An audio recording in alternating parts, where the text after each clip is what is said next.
eller revolution, hjertefald, eller hvad er det, vi skal? Kakofonia.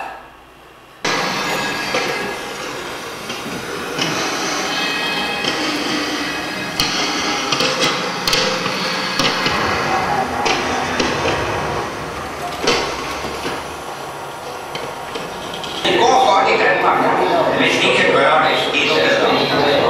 Men det er vi har gjort meget. Er jo ens betydning derfor, at som det skal være, vi kan gøre det endnu bedre.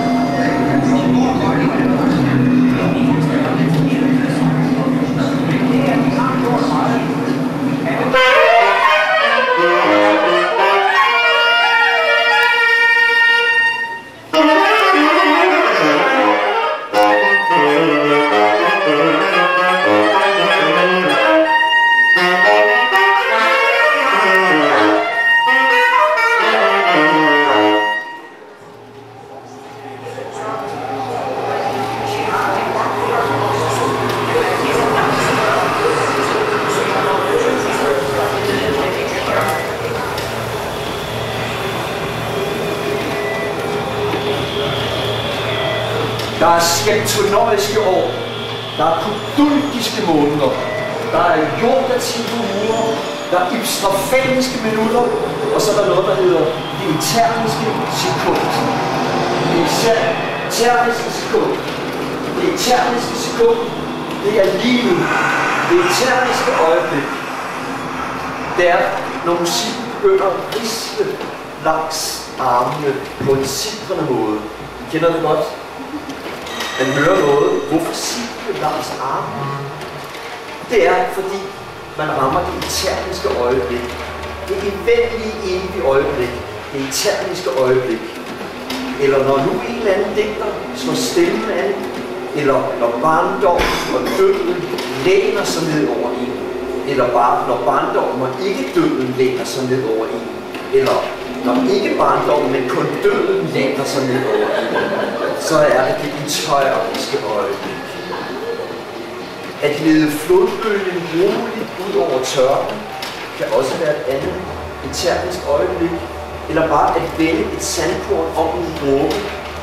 Ikke noget med at vende dråber op i sandkorn, men et sandkorn om en dråbe. Det er også et eternisk øjeblik.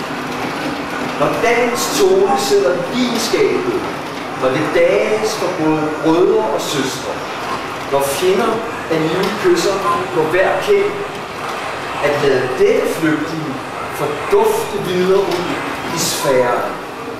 Det er det eterniske øjeblik.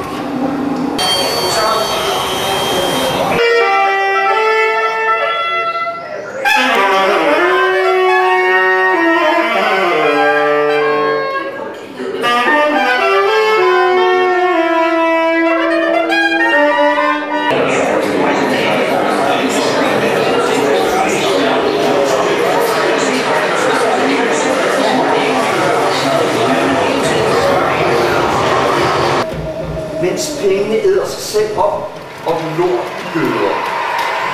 Med tiden mere og mere for lidt til flere og flere. Med tiden mere og mere for lidt til flere og flere. Med tiden mere og mere for lidt til flere og flere. Tilbage hoster en stemme i mindste. Løfter en jernstang op og slår den meningsløst mod jordens overflade. Det er en slutning. Med tiden færre og færre, få mere og mere. Færre og færre, få mere og mere. Færre og færre, få mere og mere. Men der vil altid være det evige menneske, der tager en håndfuld frøkorn op i hånden og strør det ud over jordens overflade.